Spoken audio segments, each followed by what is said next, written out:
to ARINGO Coffee Chat. I am Priyanka, and today we will be talking about those who aren't a great fan of waiting to start their MBA applications.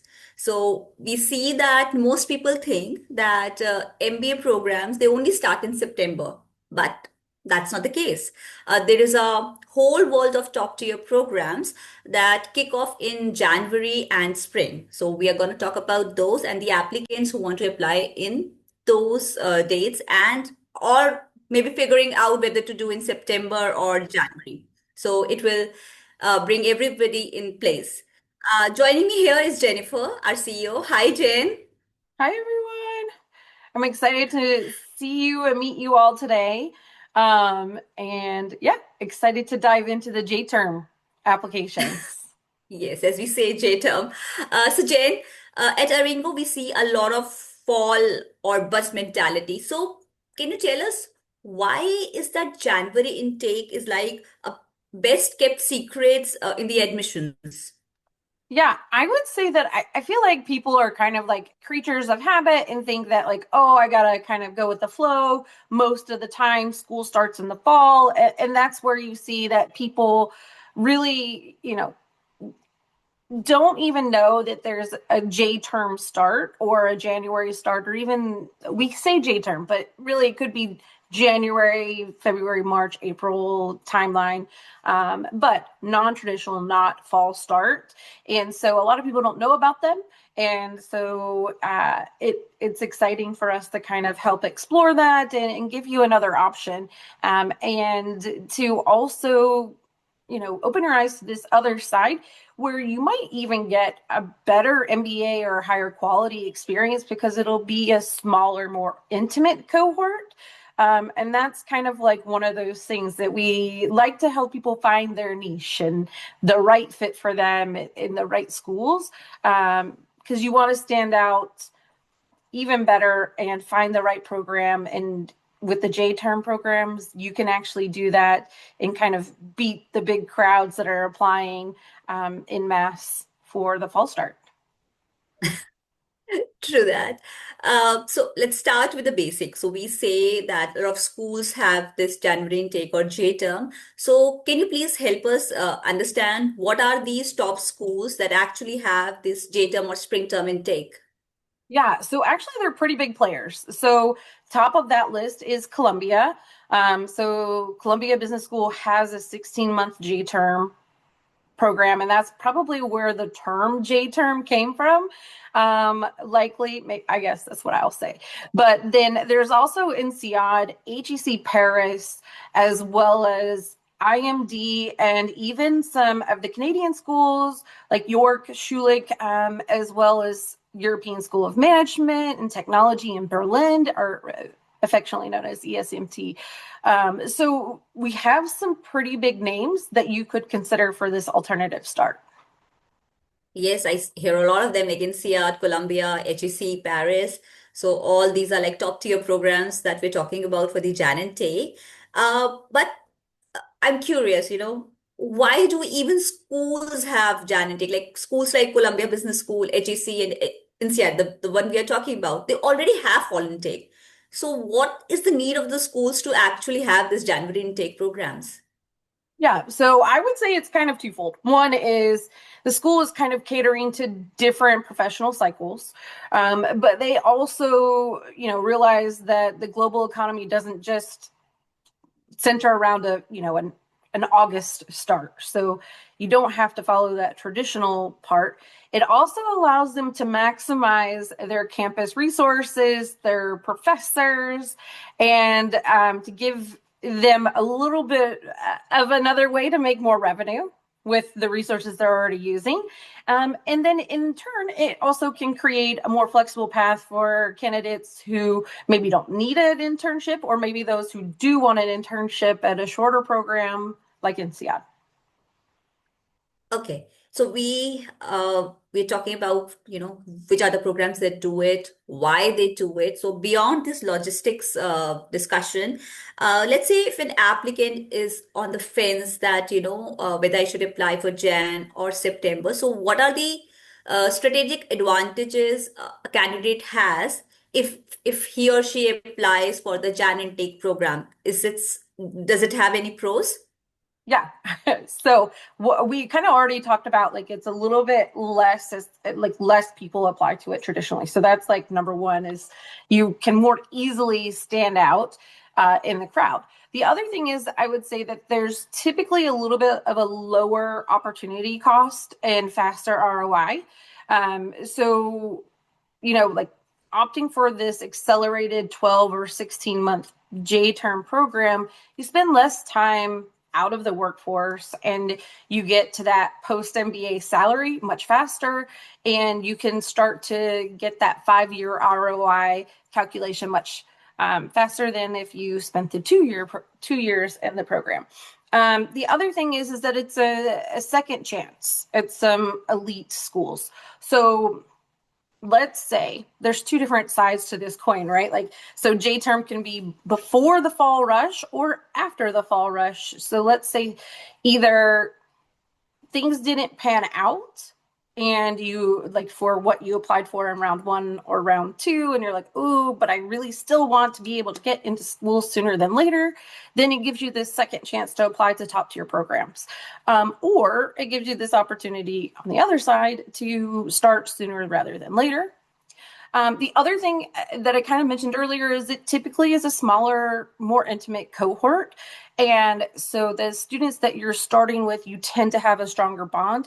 I'll also say that for the schools that have both the fall and the spring or J term start, you do end up kind of overlapping. So you're not going to miss that bigger part, but because you all start at the same time on the like alternative track, you have this like smaller group of friends that you get to like really build those bonds with in the very beginning, and then get to know the entire cohort at one time.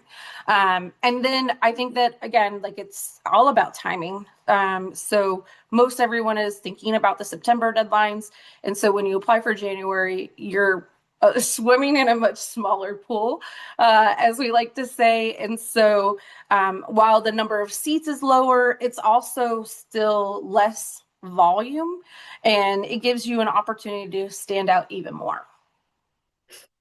Yes, those are some very lucrative pros, I guess, for somebody to apply for the JAN programs. You did mention, sorry, you did mention about that those are short programs like accelerated programs or maybe 16-month programs, kind of programs. Uh, so what about the internship part? I mean, do these programs, all of these programs do not have summer experience, or they do have? And is it true that people skip on the summer experience, how it impacts their profile, and what is a general profile kind of people that should apply for this JAN program? It is anybody can apply to it, or you suggest that people with a specific profile or career goals should apply to these programs? Yeah, so I mean, it depends on the program. So some of them, it's easier to do the kind of like the straight through model, like the Columbia J term. So this will give you the opportunity to start the program in January and graduate the following summer. And so you skip that internship. And so it's really great for people who want to enhance their career that don't feel like, oh, I absolutely need an internship to advance. So like maybe even like sponsored candidates, or people in family business, entrepreneurs, like there's a nice little niche that this is perfect for, or career enhancers, I guess is like the other way to kind of talk about it. But the other side of this is that some of those schools, like INSEAD, typically in their fall start, you don't get an internship. But with their J term, you do. So you have this opportunity or a break in the summer, so you could study abroad, go to a different campus, something like that. It gives you a little bit more flexibility in their traditional model, and you don't miss out on anything, and in fact you get to enhance your experience. So depending on what you're looking for, some of these schools could give you something even better. And again, like HEC Paris, you also can get that optional internship period as well. So unique opportunities there. So I think it's a mix of both. Programs do have internships and do not. So it's like it's not a no for everyone. So, but what about choosing the right school? I mean, is it very goal dependent? How we should go about, how one should go about choosing the school here? Which school to choose from in either of the two? Yeah, so if you're a career switcher, like maybe you're moving from engineering to like investment banking, which is a really big switch, you have to be a little bit careful and make sure that you pick a J term that does allow an internship like INSEAD, because no internship is a bit harder for employment sometimes, and could, be a little bit harder to pivot into a brand new industry without experience, although it can be done. But getting that internship gives you a chance to have a trial run before you start working on getting your full-time job post MBA. And at Aringo, we usually tell career switchers, if you go January, pick the schools that give you the summer bridge. So, choose wisely. And make sure you do your research to make sure it's the right place, or talk to us and we can help you with making that decision. Right. So let's talk about money here, Jennifer. So I want to talk about both money and the job. So a recruiter come to an institute like all these great schools. Do they look at the J-term candidates differently? Are they like a budget version of that school's MBA program? Is there a differently they are treated in the school by the recruiters, obviously? No, no, not at all. And in fact, you're going to get the same degree that everybody else does. And that's kind of also similar. Like if you decided, like Kellogg offers three different versions of their MBA, three, four different versions of their MBA, they're all going to say that you got an MBA, right? So it doesn't change what your degree is. It doesn't change the caliber of the program or the prestige, right? It's all still going to be there.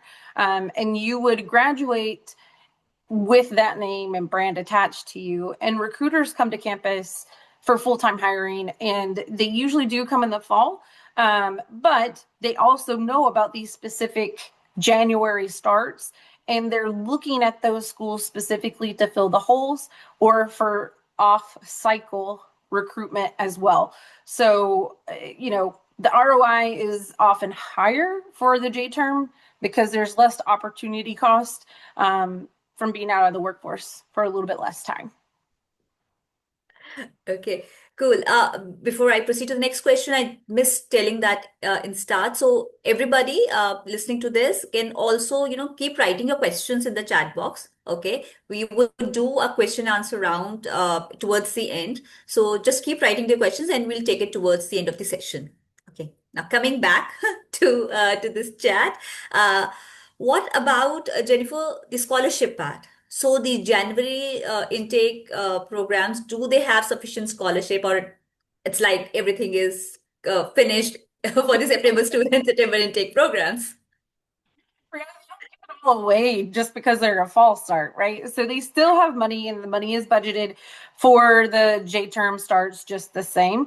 And so some may have the very specialized scholarships that are, sponsored by outside parties, may potentially have some that are specifically for fall. But for the most part, J-term is still going to have a significant amount of merit-based aid.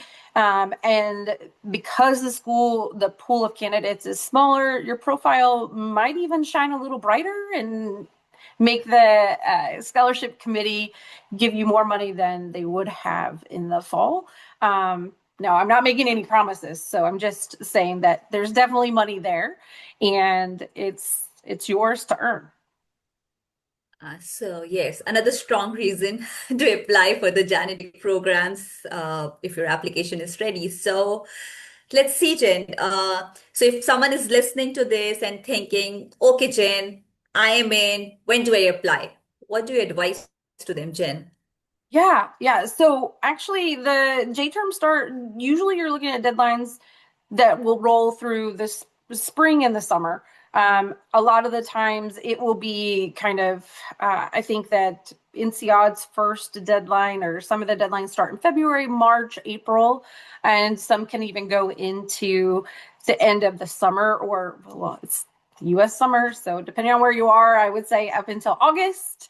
With HEC Paris, they have like a deadline every month. So you can still jump in at that point in time. But I would definitely look at that, and you kind of still want to use the same type of strategy of making sure you don't wait until the last round. Unless it's something that changes in life and you have to wait, then okay. But for the most part, you still want to apply earlier than later to secure your spot and be ready for that January or spring start as soon as possible, and get your plans and not have to worry about anything else. But you don't have to wait for the final deadline. That's kind of the big thing. Beyond that, the one caveat to most of these programs is Columbia. Columbia runs their J-term application at the same time that they run their fall application. So it will open in May. And then close, I think their final deadline is in October, and they'll have a bit more of like a rolling admissions than like set dates for releasing and rounds and things like that. So just kind of also keep that in mind. Yeah, so I think that's all I have to say about deadlines. Okay, so we have done about what, who, how, why. Now let's dig into the questions that we have. So Jennifer, I'll start with the questions. So we have first question from Harshita. Hi, Harshita. So she's mentioned that I am a CA and have experience in financial sector for more than 3 years. Is doing 10-month MBA program from INSEAD is good? And should I take the fall intake or spring intake if I want the scholarship as well? Great question. So I think that this is a great way to summarize most of what we've talked about, is that if you are planning to kind of continue in the financial side of things, then you're a career enhancer, and the J term is a great option for you, and can be fantastic. I mean, and even if you wanted to like take the summer break to not necessarily have a internship, but maybe to work a little bit, get some more income before you start the fall term, that could be a great option. And you don't have to wait to the fall intake to get started. And again, there definitely is scholarship for those spring J term starts as well. Thanks, Jen. Hope, Harshita, this answers your query. Great. So we have another query from Shubham. Hi, Shubham. He says, if I want an international career in EMEA, that too pivoting from 7 years in marketing to consulting or to broader strategy roles, which 5 MBA schools do you recommend I should apply to? Wow. Okay. I think it's a very Very broad question. specific. So there's Very not, specific or very broad, either way. yeah, right? Like, okay, all of them. No. So one school that we didn't mention, and I feel remiss because it's important, is the NYU Abu Dhabi campus opened up. I think their first cohort just graduated in December. And we had a few of our clients go through that term and have gotten really great feedback about it. And so if you're looking to work in the Middle East, fantastic option, because they have all the connections that built through the NYU network. And that's obviously just kind of flowed over to the MBA program. And so I would almost put that at the top of your list along with INSEAD. I definitely think that if you're looking at the Middle East, you could also look at the HEC Paris, maybe potentially like IMD could be an option as well. So there's definitely a lot of options. I'm trying to think about what all 5 would be. I would say, like try to look at the career report for these schools, and sometimes they won't break out the J terms separately if they don't, if they have both starts, they'll just group everything together. So, you might just get one regular school career report or employment report. But look at that and see where people are going for their jobs and what markets they're coming from, and what career or industries they're going into. So, double check that to make sure that you're targeting the right schools. I mean, Columbia is amazing. It has the prestigious name, but how many people from Columbia are getting to the Middle East? It depends if you're returning to there, right? So anyways, so that's what I would say is like, those are definitely some schools that would be at the top of my list. It would be INSEAD, HEC, and NYU Abu Dhabi. Yeah. Any other ideas? Any other ideas, Priyanka? I guess largely I think NYU, Abu Dhabi, and mostly European UK schools maybe closer to the demographic one should think of. And I think the question was not around more of the Jan or fall intake, because you need to check these schools individually whether they do have a fall or Jan intake program, and I think apply accordingly. Coming up with the next question we have from Akshay. Yes, hi Akshay. So he mentioned that I was also checking the MBA programs of London Business School, which is offered in three formats: 15 months, 18 months, and 21 months. And the program begins August 2026. Which format should we choose, and how are the internship opportunities? Yeah. So if you want an internship, I would say the longer two options, the 18th or the 18 or the 21 month, are going to be your better options, because I believe with the 21 month, you can actually get two internships throughout that process. One might be while you're in the program, but you do have a lot more opportunity for that. So that's what I would choose. If you are a career enhancer and don't feel that you need that internship, then the shorter option is definitely going to be the best. And you can dive right into that 15-month option. Thanks, Jen. We have another question. And again, we have a CA candidate here. So I am a CA with 7 years of Big Four experience in tax compliance consulting. What are the GMAT score to target for a scholarship? I am looking at INSEAD and intending to pivot to business consulting or strategy role. Are there other European colleges which I could consider?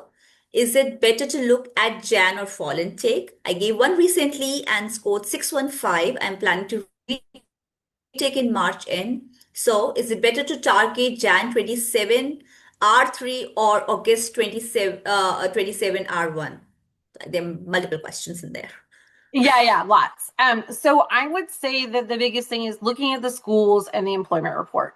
No matter what, I think the employment report is going to tell you a lot. And I would also say speaking to some current students will give you the real data of who's getting internships or employment offers and what the current status is, right? Like, or what the trends are, because sometimes a career or employment report could technically be from the year before, and things shift in the economy a lot more rapidly recently, it feels like. And so, talking to somebody in the classroom, somebody from a club or activity that like makes sense and correlates with your career goals, will give you the best insight that you can get.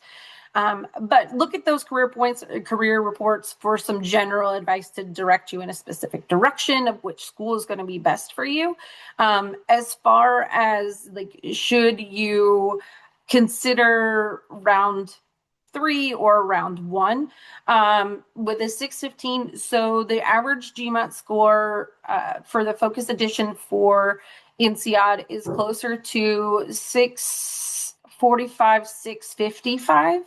And so if you feel like you have a chartered accountant, so there's not going to be as big of a question about your aptitude and readiness for the program. So I would say you have a little bit of leeway, and you might not have to wait until round 3 to apply with your CA, right? Like, I think that gives you a lot more credibility than maybe somebody who is just coming in with maybe just a CGPA that might be a little bit lower, with a an okay GMAT score. INSEAD specifically has kind of campaigned over the past couple of years that the GMAT score is not the most important part, and they've really stuck to that and have admitted candidates with a bit more of a range. And even Indian candidates, I know that's like one of the top questions is like, I'm an Indian male engineer or IT or, Indian candidate, like, don't I have to get 50 points above the average? Some schools, maybe it's very helpful to go as high as you possibly can. But I would say with INSEAD, if you're within range, plus you have a chartered accountancy or a high quantitative background, then you can maybe definitely try for INSEAD without waiting or hesitating on that. So I really think that it's up to you to decide if you feel comfortable with going ahead and moving with round 3. I would even maybe say consider round 2 instead, unless you're really holding out for a much higher GMAT score, which could lead to higher scholarship possibilities. It's a bit of a balance game, and I'm happy to talk about this offline. I put my calendar information in the chat session, in the chat box as well. So just we can always talk offline if it feels like we want to kind of like drill down specifically to your profile. But my gut instinct for you, without a lot of information, would say I would actually target round 2 for January 27 with INSEAD. The other schools that you could consider also probably have about a similar GMAT average, plus your chartered accountancy could give you a good leeway for success. So I think it just depends on what where you're wanting to work specifically, and making sure that they have the right recruitment coming on campus. Thanks, Jen. And yes, I would also recommend that talk to Jen and one-on-one, have that free profile evaluation, and that will help you plan better how you want to take care of your applications. So next question we have from Amol Rane. Hi, Amol. He's asking, hi, thanks for the session. You're welcome. For overrepresented candidates such as Indian engineering males, is it more difficult to get into HEC for the January intake, given that the batch size is nearly halved? Additionally, if the GRE is the preferred test, is a score of 323. So I think he has a score. So score of 323, 161 in verbal and 162 in quant. Is it sufficient for such a profile, or would you recommend a retake? So 2 sides to this is one, I feel like I have a lot to say. So first, I would say that I would go for it. Like with J-term, that you have the ability, even though it's a smaller batch, they have much less candidates too. So take that into account. I don't know that it's necessarily limited by seats. It just might be limited by more of like number of applications and competitive candidates that should be admitted, right? So keep that in mind, right? Like it's just because there's less people that are applying for that batch as well. Beyond that, I would say that your GRE score is strong enough. Like I don't think that you have to work a lot harder, but there's other things that kind of factor into that: CGPA, what you want to do as far as your career, etc. So there's some caveats, but overall, I think 323 for HEC Paris is in a good spot. The other thing is that HEC Paris and INSEAD, which is really amazing, especially if you're considering J-term, you can make these connections with them because they do profile evaluations, and make sure that your resume is presentable and updated. You don't have to have the final version of your resume when you submit it for a profile review, but giving them some general information about yourself, they can give you some quick feedback. And HEC Paris actually also says, like, if you want to have a follow-up call, let us know. So, don't feel afraid to reach out. I mean, obviously you want to put your best foot forward, but you don't have to have like the final version of your resume and feel like, oh my gosh, this is going to go in my record and I'll never get admitted if I, don't know what I like whether I should apply or not, right? Like, so this is all preliminary, but they can give you a good litmus test to whether you should or shouldn't apply, if you're going to kind of check the boxes for them or not. And it doesn't guarantee that you'll get admitted, but it's a nice kind of confirmation that you could be a competitive candidate. That's actually a very great advice, Jen. So do use it. Next we have Henry for the question. Hi, Henry. How does recruiting work for JTERM candidates? Yeah. So, and I'm sorry, I meant to share this a little bit earlier, but I'm going to share our the contact information. So if you want to set up a time or email me, there's information here. So I apologize, Priyanka. Can you repeat the question? Because I got Sure. So distracted. we have a question from Henry. Hi, Henry. He says, how does recruiting work for JTERM candidates? As far as employment recruitment, so it definitely is maybe a little bit different if you're graduating at a different time, but for the most part, the if it's a dual start program where they have the fall and the spring start, then you're typically going to catch up with the other class and graduate at the same time. That's true for Columbia and for INSEAD. So you're going to be recruiting right alongside them. Again, the only difference is that you might not have, for Columbia, you might not have an internship that may yield a job, right? INSEAD, you get the bonus of an internship. And so some of the schools, it's right on par, normal recruitment cycle. For other schools, they are highly ranked and recruiters are looking to those specific schools for recruits so that they know that they have an off-cycle recruitment period that they can go and grab some students that and say, like, you know what, we don't want to wait for somebody to be able to start later. We need somebody now, and they know that they can head to these campuses and do the recruitment. Again, I think that it's, just a litmus test to confirm, that you're going to be able to get a job, like contact somebody from that specific school from, if it's consulting that you want to go into, talk to somebody from the consulting club and say, like, hey, like, do you know anybody that started with the J term and how recruitment has gone? Can you connect me with them? And hopefully you get some great answers and feedback and feel more confident going into the process. Thanks, Jen. Thanks for the information here. We have another question from Harshal. Hi, Harshal. Will you recommend applying for JTERM intake with 3 years of experience? Will I have a negative impact when recruiting, as most of the class will have more years of experience? Can you help with this query, Jen? Yeah, so actually, we had a client get admitted, Indian male, get admitted to the J term with 2 years of experience last summer. And when he spoke to the recruiter essentially said, it's up to you to prove that it's the right time for you, right? So as far as the school goes, the school is like saying, you tell us why you're ready to start the program now versus waiting another year or 2 or 3, right? So that's one part of it. The other side of it, as far as employment goes, I think that with a name of one of these top schools behind you, it's giving you the credibility along with your past career experience to get to that point.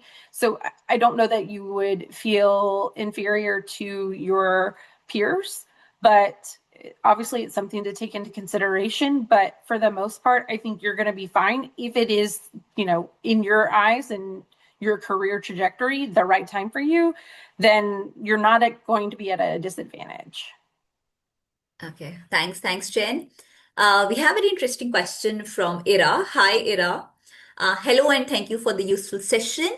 Is it correct to assume that J-term hard requirements are the same as the September intake, like years of experience, GMAT, etc.? And also, second question is, Colombia, is that regarding Colombia? So I'm a bit confused with the deadlines. Are we expecting the Jan 2027 intake to open in May?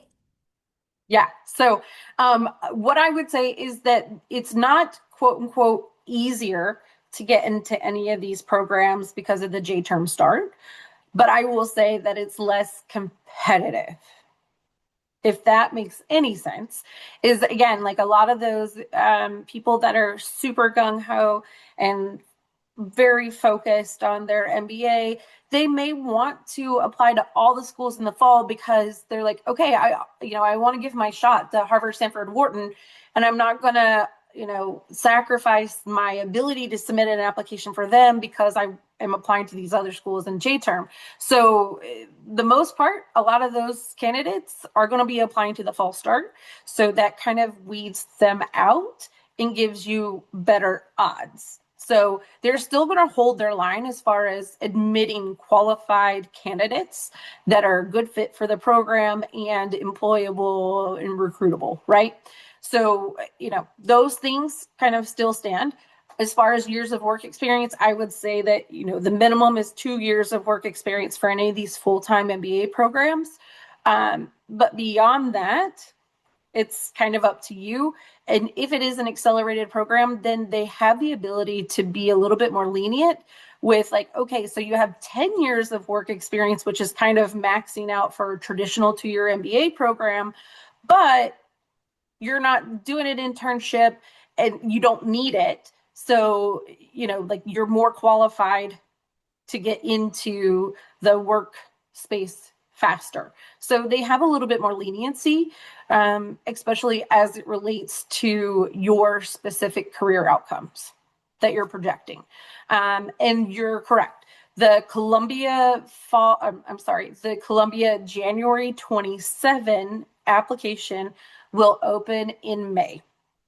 And then they'll have their first round of applications that I believe is usually in June. Like the first deadline is in June, and then the last one is in October. So I think they really technically have like 2 deadlines. But their interviews are going to be on a rolling basis, and really want to get you in before that October deadline as much as possible so that they know how many people are starting in January and get you all set up. Thanks, Jen. So no matter which intake you're applying, apply when you're ready. Don't wait Yeah, unnecessary good for advice. your application. Yeah. Next question we have from Melissa Tan. Hi, Melissa. So she mentions that I'm a brand marketing professional with 5 years of experience under publishing and F&B. I'm targeting Columbia Business School and would like to get an MBA to gain leverage for corporate leadership roles after the program. I want to shift to the tech industry while maintaining a brand management function. Which intake is better for me? I mean, I think it depends on when you're ready, but I think that J term can be fantastic because tech usually doesn't follow like a very specific timeline of, oh, we recruit at this point and everybody starts in a class at this point. So I think that you would be in a very safe spot to be able to apply in J term and feel confident in your ability to, get a job afterwards. Again, with a brand like Columbia behind you, like how hard like could it be to get a job? I mean, obviously, like there's caveats to everything, but I think that if you are interested in Columbia, the J term can be a little bit easier if you don't feel like you necessarily need that internship. It can be a fantastic option for you. All right, great. Thanks, Jen. A question from Bella. Hi, Bella. How should one explain why did they choose the January intake? Does Yeah. people do ask the AdCom or the recruiter do ask these questions? So in some applications there is like I do believe that there either is like a short answer, like a couple of sentences of like acknowledging that like J term is different, that kind of thing. They just want to make sure everybody kind of has the heads up and knows before they apply. And so if that question is asked, then you could talk about like that, like with my 5 years of work experience within this area and looking to move up on the leadership ladder or the management chain. The internship isn't necessary. What I really need is the coursework plus the network and the knowledge and know-how and the recruitment. And so you can kind of put that all together to say, like, I'm ready, and put me in, coach. It's time for me. All right. One important point to be noted, Jenny, that you mentioned, and the person should know that there can be different essays for Jan intake programs and fall intake. They could slightly different essays, like as Jen Mm-hmm. mentioned, there can be a short essay question about around Jan intake programs, etc.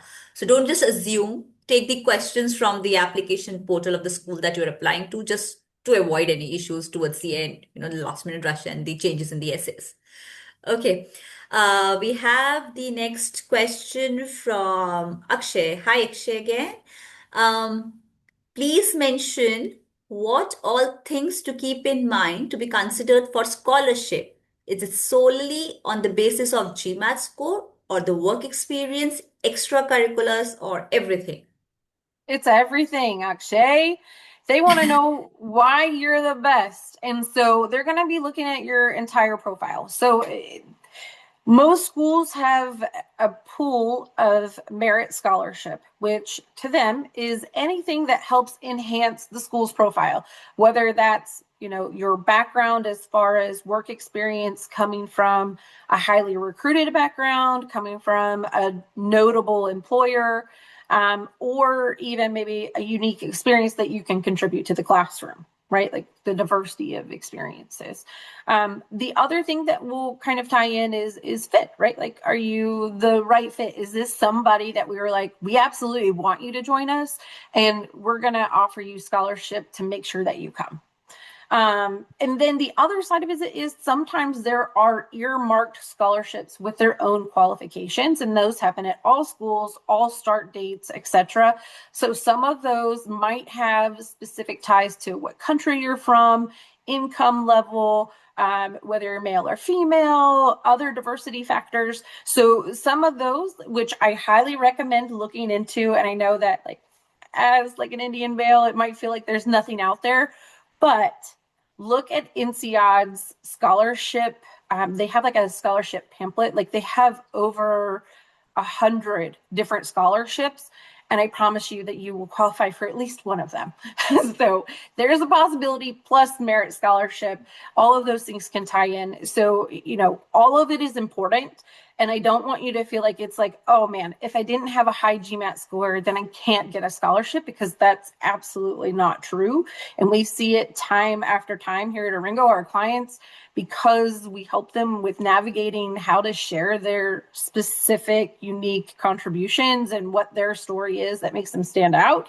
Sorry, I'm on a soapbox, but if you can help show what value you're bringing to that MBA program, they're going to value it, and that's where the scholarship can come in. So, sorry. I get So excited. yeah, just don't depend, just be dependent on the merit scholarship, as well as Jen mentioned. Look at the financial aid section of the schools that you're applying to. Explore all the scholarship section. Those are very important, and one of the pillar of how you make your decision when you're joining the school. So do check that out. We have a question from Deepak Jain. Hi, Deepak. So you mentioned he joined a little late, no problem. So my question is regarding INSEAD Jan versus September intake.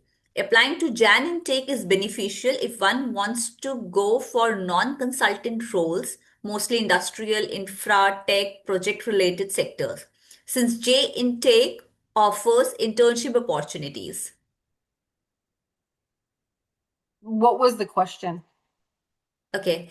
The question is regarding INSEAD Jan intake versus September intake. If this is the situation, like applying to Jan intake is beneficial, he's asking if one wants to go for non-consultant roles, like industrial, infra, tech, etc., the project-related sectors. And he's curious because the Jan intake offers internship opportunity. So, so when he should apply, September or Jan for INSEAD? I think either one are going to be fantastic for you. Again, they don't follow as much of a very specific timeline. Like we're doing a cohort recruitment. And I don't want to make it sound like there's so many fields that do, but sometimes there are specific consulting firms that may have like a class that comes in, and maybe even like with undergrad or like accounting, like sometimes if you're working for a big four, they have a very specific timeline that they work on. And if you graduate in an off period, then you might have to wait 6 to 8 months for your employment to actually start. But I feel like at the MBA level, that's not the same.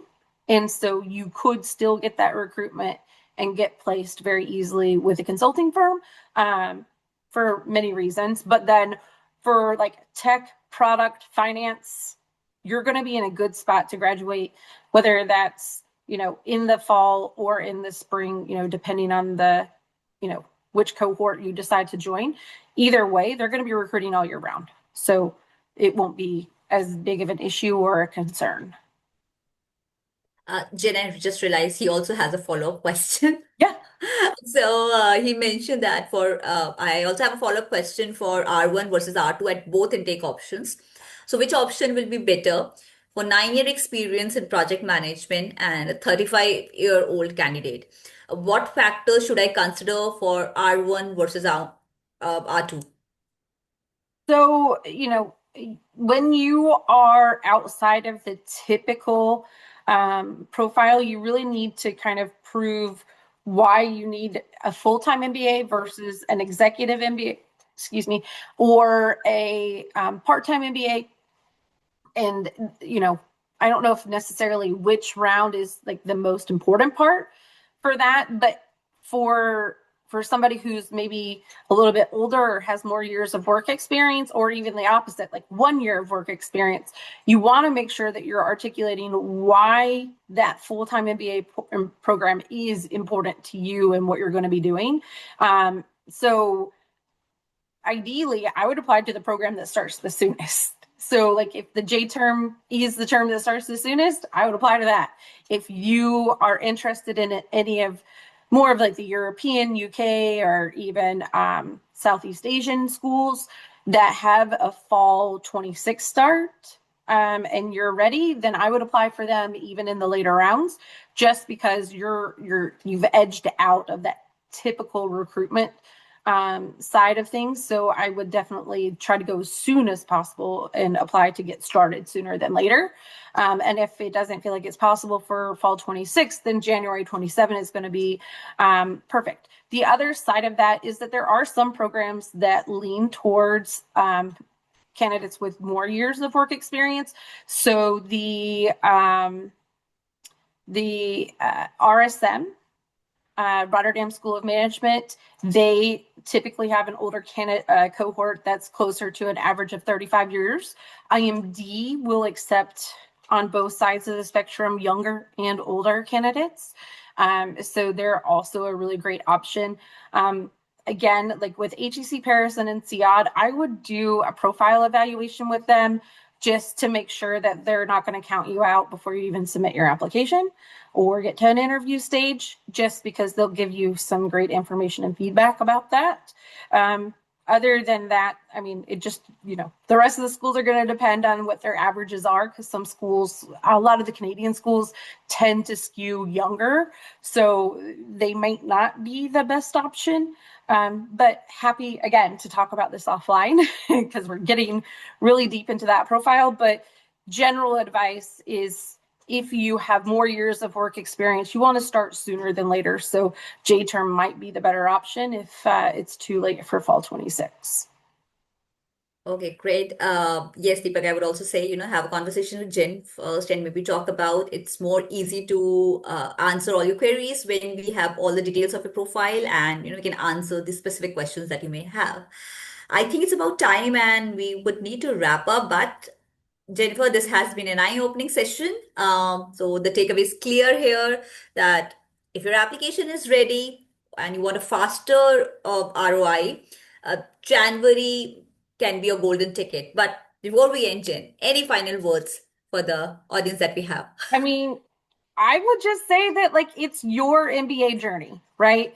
So you don't have to follow the crowd and apply to the traditional September start if things align and they work out for you, your background, your career goals, start sooner than later is my thought. But all up to you. But we're here to help no matter which term you choose. Thank you, Jen, and thank you everyone for joining us today, for joining this Ringo Coffee Chat. If you have any follow-up questions, if you have any more questions, or if you want to have your profile evaluation done by Jennifer, please use the link or email me. You must have got many reminder emails from me. You would be having my email ID already with you. So it's Priyanka K at aringo.com. And let us know, and we would love to help. And we'll send the details of the next coffee chat soon. All right. Excellent. Thank you Thanks, so much. everyone. Bye, Priyanka. Have a Bye. good night. Bye. Bye.